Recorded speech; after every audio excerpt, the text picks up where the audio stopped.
ஒன்றிய பாஜக அரசு அதிர்ச்சி மேலே அதிர்ச்சி கொடுத்துக்கிட்டு இருக்குது. தமிழ்நாட்டு மக்களுக்கு மட்டும் அல்ல, இந்தியா முழுக்க இருக்கக்கூடிய மக்களுக்கு அதிர்ச்சி கொடுத்துட்ருக்கு. ஒருவேளை எம்கே ஸ்டாலின் அவர்கள் இப்பொழுது ஆட்சியில் இருந்தார்னா, இந்நேரம் இதை குறித்து ஒரு கண்டன அறிக்கை தயாரித்து ஒரு அறிக்கையாக வெளியே வந்திருக்கும்.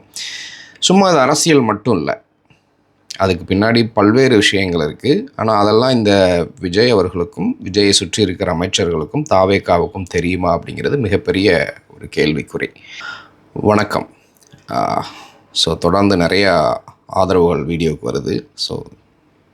தொடர்ந்து ஆதரவு கொடுங்க, நிறைய பேருக்கு ஷேர் பண்ணுங்கள்.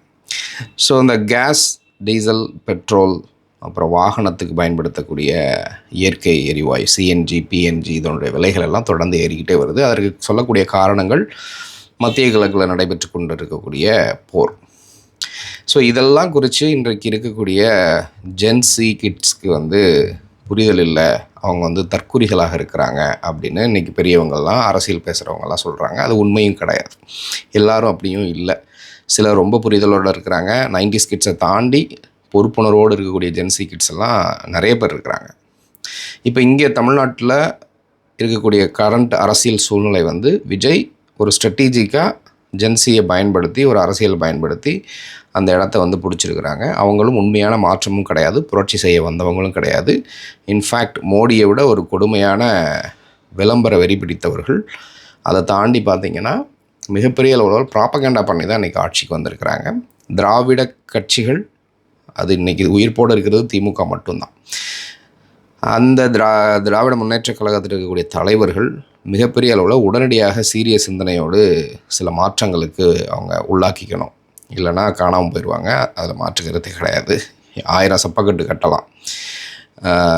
விரைவாக அவர்கள் மாற்றங்கள் உள்ளடி செய்யணும். அவங்களுக்கு அந்த திறமையும் இருக்குது, அந்த வக்கு இருக்குது. அவர்களால் மிகப்பெரிய அளவில் தமிழ்நாட்டை இது வரைக்கும் இந்த 5 வருஷத்தில் எந்த 1008 குறைகள் சொன்னாலும் திரு எம்கே ஸ்டாலின் அவர்களுடைய தலைமையில் 5 வருஷம் மிகப்பெரிய அளவில் தமிழ்நாட்டுக்கு மாற்றங்கள் கொண்டு வந்திருக்கிறாங்க. இந்த 5 வருஷத்தில் செஞ்சது அடுத்த 15 வருடத்திற்கு மிகப்பெரிய அளவில் தமிழ்நாட்டுக்கு பயனளிக்கக்கூடிய வகையில் தான் திட்டங்கள் இருந்திருக்கு. இப்போ என்னென்னா, சமையல் எரிவாயு விலையேறுது, பெட்ரோல் டீசல் விலையேறுது. ஆனால் இதை குறித்து எந்த ஒரு கண்டனத்தையோ, இதுக்கு பின்னாடி இருக்கக்கூடிய அரசியலையோ, இதை குறித்த எந்த எதிர்ப்பையுமே ஆட்சியில் இருக்கக்கூடிய விஜய் அவர்கள் செய்யாமல் இருப்பது, தாவேக கட்சி அப்படி அமைதியாக இருப்பது சரியானது கிடையாது. இதை தான் பாஜக எதிர்பார்த்துச்சு. இந்தியா முழுக்க அமைதியாக இருக்குது, தமிழ்நாடு மட்டும் கத்திக்கிட்டே இருக்குது நம்மளை எதிர்த்து. இப்போ ஸ்டாலின் இல்லை, விஜய்க்கு அந்தளவுக்கு கட்ஸு கிடையாது, நம்ம இஷ்டத்துக்கு நம்ம பண்ணலாம் அப்படின்னு பண்ணிகிட்ருக்குறாங்க.